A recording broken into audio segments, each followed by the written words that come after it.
Hello friends, இன்றைக்கி பார்த்தீங்கன்னா அம்மா வீட்டில் வெள்ளிக்கிழமையில் வாரம் வெள்ளிக்கிழமை அன்னைக்கு பூவாடக்காரி பூஜை பண்ணுவாங்க. நம்ம வீட்டோடைய குலதெய்வம் சொல்லுவாங்க. நம்ம வீட்டில் சின்ன வயசில் பெண் குழந்தை நம்மளை விட்டு தவறிட்டாங்கன்னா அவங்களுக்காக வாரம் வெள்ளிக்கிழமை அவங்கள வேண்டி அவங்களுக்காக பண்ணுற பூஜை இது. அது எப்படி பண்ணுவாங்கன்னு பார்த்தீங்கன்னா, 2 டம்ளர் எடுத்துப்பாங்க. ஒரு டம்ளரில் மஞ்சள் தண்ணி கரைச்சி எடுத்துப்பாங்க.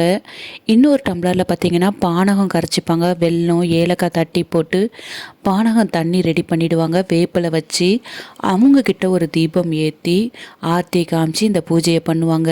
அவங்களுடைய அனுக்கிரகமும் நம்ம வீட்டில் இருக்கணும், நம்ம வீட்டில் எந்த ஒரு பிரச்சனையும் இல்லாமல் நம்ம வாழ்க்கையை நல்லபடியாக நடத்தணுன்றதுக்காக அவங்கள வேண்டி இந்த பூஜையை பண்ணுவாங்க.